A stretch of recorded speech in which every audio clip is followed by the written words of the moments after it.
So we're going to look at the Hosafos, Likkutei Sichot volume 2, and Hosafos for Re'eh, which is page 303. פרשת השבוע נאמר, very beginning, והיה המקום אשר יבחר השם אלוקיכם בו לשכן שמו שמה, שמה תביאו. ורש"י מסביר כי הדברים מכוונים לירושלים. So the beginning of the parsha is, it includes the commandment to destroy, to annihilate all the places of worship of the idolatry that was in the land of Israel before they came in. And then it says that you should not do the same to Hashem your God. What does that even mean? It's one of these verses I don't think we understood until the last 30, 40 years. Meaning, they understood it back then, but it wasn't understood. The Pashtanim don't say this new meaning that we have today. The new meaning that they figured out was that in the time of Yoshiyahu, I think they call him Josiah in English. So he purged a lot of the idolatry that was in the land because of his grandfather Menashe. And there were a lot of altars that were destroyed during that time. Yoshiyahu. He's the one that all the biblical critics, because they have no other possibility in their mind, so they say that the Torah began to be written in his time. Why? Because there's a story that Yeshayahu found a Sefer Torah in the Heichal, and he brought it to him. And when he started reading it, he tore his, he did a kriya, like he was an avil. So the reason Chazal say is because it was opened. It's like psok li psukcha. It's like when you ask a child, what did you learn today? So wherever it's open, it's like, that's what we do with Igros, and with a lot of books we do this. So it was open on the verse, Ki yagleh Hashem elokecha et malkecha, that Hashem will send your king into exile. So he realized that this was another sign for what the prophets had been saying for a long time, that we won't survive. It's sort of like, it's hard to imagine, but today there's a lot of people who can't believe that anything negative could happen. Like, they say, yeah, I mean, there's bad stuff in the world, but like the United States can't suddenly disappear. England can't disappear. There's these things, but it's sort of like, it was sort of like that for the people that were hearing this. It would be like coming to a Brighton today and telling him the United Kingdom is not going to last. The Norwegians are going to invade, or the Russians are going to invade, or something ridiculous like that. It didn't make any sense back then. So the prophets were saying this, and then he finds this sefer, and the tradition also was that this is either the sefer, one of these Sfarim that Moshe Rabbeinu had written, or one of the Sfarim that had been copied from Moshe Rabbeinu's original sefer. So it was a very big deal to find the sefer because they didn't think any of them were left, any of the original. So the story is that he purged the land of most of the idolatry. So they found many altars from that time period that are destroyed. But then suddenly they began to find altars that were preserved but covered. Like, it was clear that they couldn't be used, but they were preserved in some way. They weren't taken apart the way that the other altars were. One of the differences was that these other altars were always made out of a slab, usually a monolith, one big slab of stone. And these altars that were preserved were made out of smaller stones. What's the idea? The idea is that a stone that was one slab was usually for idolatry because they used metal tools to fashion it. But we can't use metal tools on an altar. So usually the way it was done was it was made out of small stones, natural stones, that were collected, and then they had a type of cement or type of mortar connecting them together, and that was the altar. So that was usually a difference between a Jewish altar and a non-Jewish one. But that wasn't enough because some of the other altars were also like this. So they had this whole question, what in the world is this? Until somebody came up with the simple idea that he was able to remove most of the private altars. And these private altars were made like according to halacha, but they're called bamot. They're called like private altars, and they're forbidden from the time that there is the temple. But there was this whole deal that the temple was never really agreed upon, okay, and so on. So they began to understand in the last 20, 30 years that this pasuk, Lo ta'asuken Hashem Elokechem, meant that even when there is a bama, even when there is something that's forbidden, like the Torah says now it's asr, even if it's a matzeva, even if it's one slab, because one slab had to be made with metal tools, but there wasn't that injunction before. Meaning at the time of the patriarchs, or before, there was no injunction or prohibition for making an altar with metal tools. But because the altar was used to serve Hashem, serve God, so you're not allowed to destroy it. So suddenly they began to understand that all these altars that they're finding that are preserved were altars for Hashem. Wow. The most interesting one is the one, I think I told you about it. This is a find from the last 10 years. And they've only recently begun to understand what in the world they found there. There's a room, an altar room, in a building that's just near the Ma'ayan Shiloach, the Shiloach wellspring, which is the foothill of what we call the city of David. Apparently, what they're going to uncover in the next few months is that altar is the original altar that Melchizedek was the king of Shalem, the name of the city that was then. That was his altar, and he used to call Hashem Kel Elyon, the supreme God. And Avraham told him Hashem Kel Elyon. He added it should be Havaya, but we consider him to be Melchizedek to be either probably a son after son from Shem, the son of Noach. So that altar was never destroyed.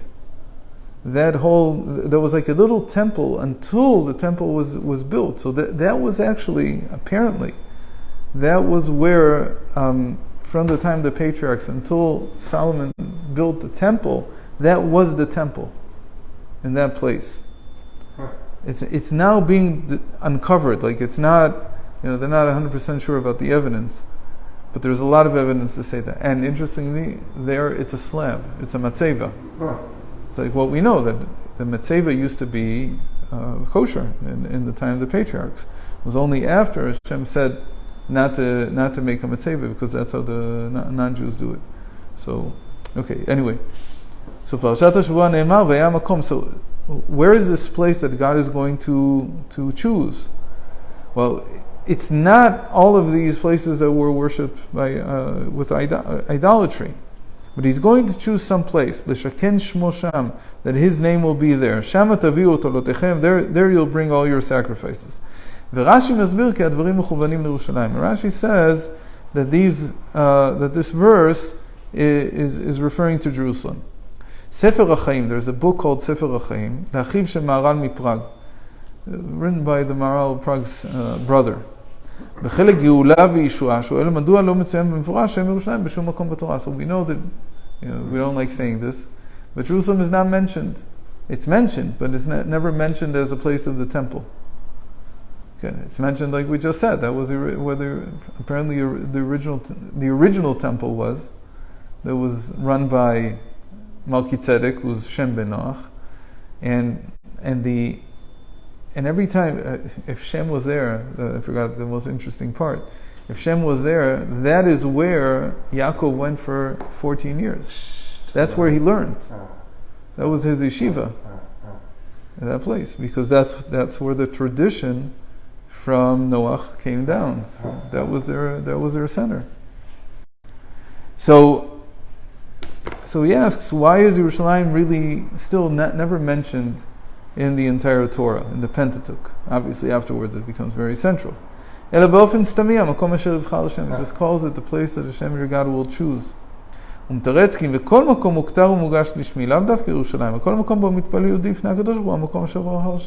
says, because the Torah didn't want to make it exclusive. If the Torah would have said, the only place you can build something, build the temple, is in Jerusalem, so then that would preclude having synagogues, having Batei Knesset in other places. All the more so that it would preclude a person from davening at home. So what does it want to say? It says, what's the place that Hashem is going to choose? Every place. Every place that you daven, that is where Hashem chose.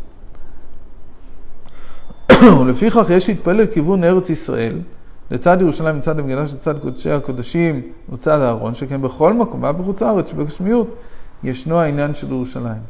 So he says, when we face Yerushalayim, when we face the Holy of Holies, it's not to say that it's there, not here. It says, no, it's to remind you that where you're standing now is like there. It's a completely different thought process. Completely different concept. We're not praying there. You're praying where you are. But you're looking there in order to remember that where you are, because you're praying here, that's like Yerushalayim. That is itself like the Kodesh HaKodeshim. Ve'omur, kol hadar b'chutz haaretz kilu en lo eloka v'chulei. He didn't want to quote the whole thing. Okay? It says, any person who lives in Chutz La'aretz, it's as if he doesn't have a God. So if he doesn't have a God, how could it be that he's praying to God? This is always one of those, it's from Ktuvos. So it's one of these Gemaras that everyone likes to play with, because it's a very controversial Gemara. Right? Anybody who lives, the full Gemara is, anybody who lives in Chutz La'aretz is as if he doesn't have a God. And everybody who lives in Eretz Yisrael, it's as if he has a God. Yeah. So what's the pshat? The way that people played with this was, what do you mean? It doesn't mean what do you think it means. It doesn't mean that if you're in Chutz La'aretz you don't have God, and if you're in Eretz Yisrael you do have God. Why? Because it's as if he doesn't have a God, and as if he has a God. And so you can switch it completely. You could say the person who lives in Chutz La'aretz, it's as if he doesn't have, but he really has. And the person who lives in Eretz Yisrael, it's as if he has, but he really doesn't have. So you can do that switch. But the way it was really explained in Chassidus, Rabbi Isaac of Olmo said this, I think probably from the Alter Rebbe, that Domek Misha Yesh Lo Eloka, that his power of imagination has a God. And Domek Misha En Lo Eloka, his power of imagination, Dome is like Dimyon. So it doesn't. So in Eretz Yisrael, even the imagination can be rectified. In Chutz La'aretz, it can't. That's another. But now he's going to give us the explanation from the Maharal's brother, and he says like this: what does it mean that anybody who lives in Chutz La'aretz is as if he doesn't have a God? ממשיך ספר חיים, מובנו הדר דירת קבע, כלומר אדם הדר בחוץ לארץ דרך קבע ואינו חושב כלל על הגאולה. So what does it mean hadar? Hadar is to live permanently. So if you live permanently and you say, I am from this country, and that's it, that's all you have. He says that makes you without a God. Mm-hmm. Instead, how does a Jew have to feel? He has to feel a ger, not a dar. Dar means that you're a permanent resident. A ger means that you're a sojourner. You're only here for a limited amount of time. Until when? Until you can move back to your home. So he says, Adam hadar b'chutz la'aretz derech kava v'no choshev al geula. So a person who lives permanently in Chutz La'aretz and doesn't think at all about the geula, about the redemption, that is someone who, it's as if he doesn't have a God. אבל כשגם בהיותו בחוץ לארץ הוא חושב על המשיח ועל ארץ ישראל, והרי בשעת התפילה הוא פונה לצד ארץ ישראל, אז מכל מקום בו הוא נמצא הוא המקום אשר בחר בו השם. But if he feels, when he's praying, when he's davening, that he's thinking about the redemption, and he's thinking about Eretz Yisrael, then wherever he is, that is Eretz Yisrael. יש כאלה שמתאים אותם והם מפרשים את העניין של דר בארץ ישראל כפשוטו, ואף באופן גס וחומרי, כדי היפוכו של פסק התורה. So now the Rebbe gets into this. He says that those who are being misled, they're being told that dar be'eretz Yisrael, the person who lives permanently in Eretz Yisrael, means literally and physically. Al kedei hipucho shel psak haTorah, until they can reach even the thought that somehow you can be called someone who lives in Eretz Yisrael if you're not keeping Torah and mitzvos.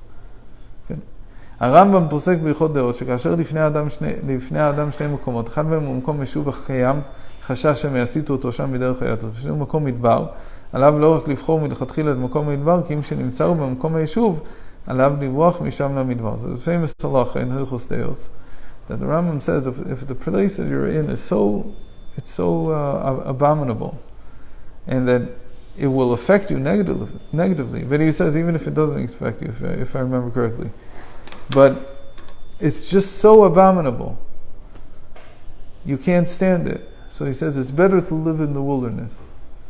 It's better to go out. Just live anywhere. Don't rush out like they're saying. Yeah. And he says this is even true where? Even in Eretz Yisrael. There's another. You can't say in Eretz Yisrael just because it's Eretz Yisrael I can live in it wherever I want. He says no, you have to live with good people.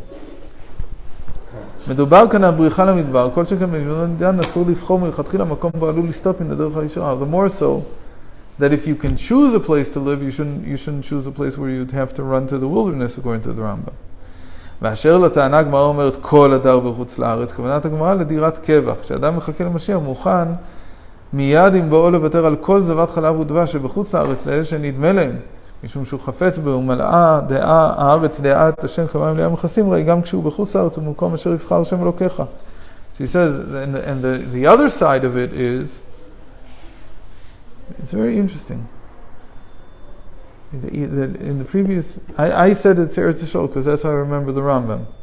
But he doesn't mention that it's in Eretz Yisrael, this thing of moving to the wilderness. But remember that's how the Rambam says it. In any case, in this next paragraph, he says explicitly, he says, but regarding Chutz La'aretz, regarding living outside the land of Israel, so he says if a person is waiting for Mashiach and he's ready, the moment that he comes to leave all the fat of the land behind, he's willing to leave everything. So he's not considered someone who lives there permanently. And he's not one of those people that only it seems that he has God. Because he wants a revelation of divine consciousness in the entire world. And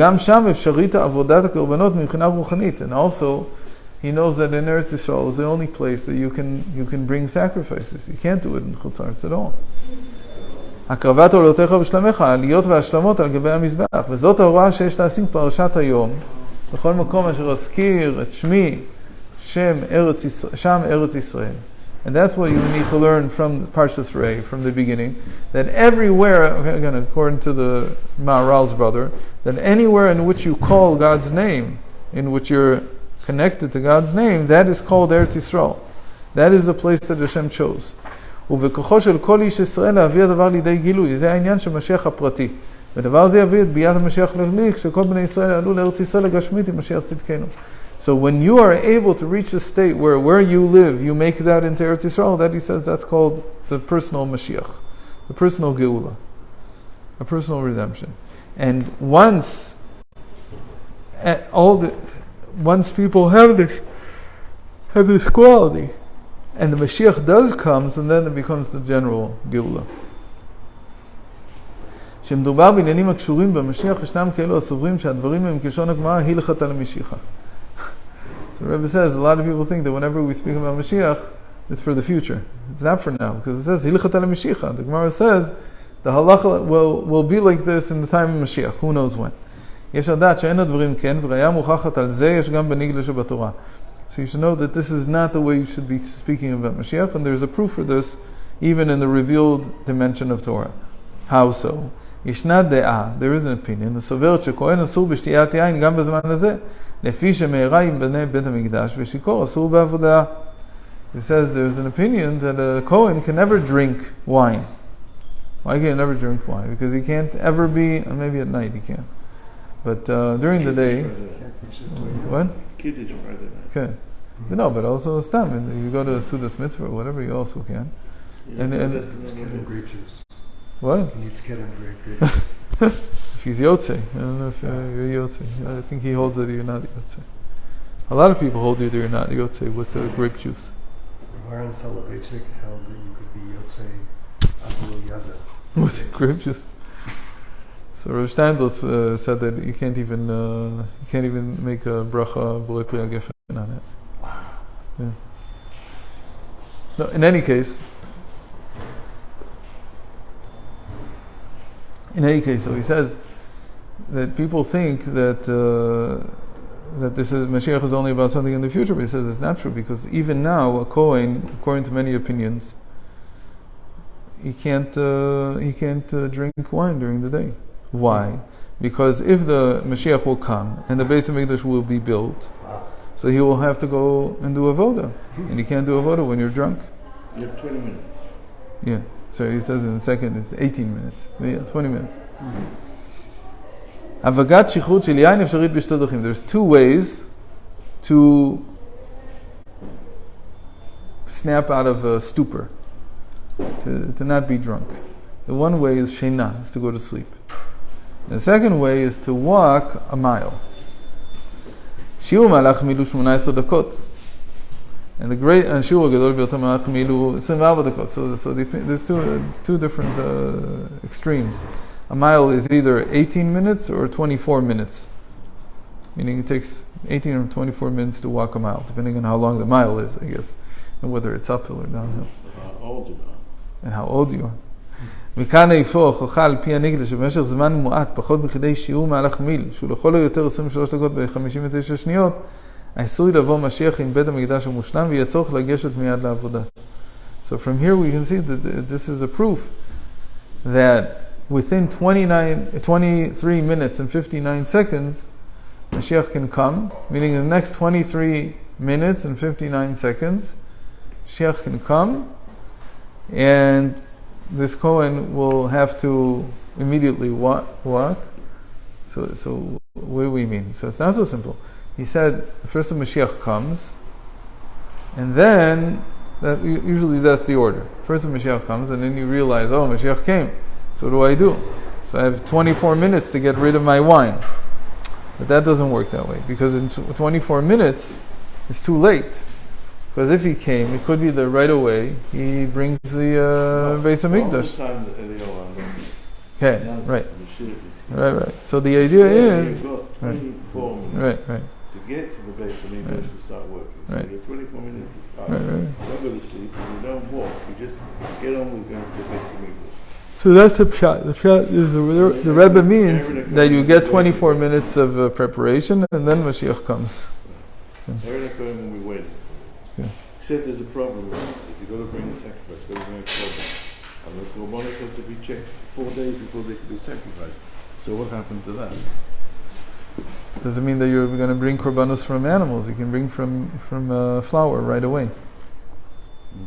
And you've got to be Torah, but still most people will be Thomas, so therefore you can go on the basis of majority.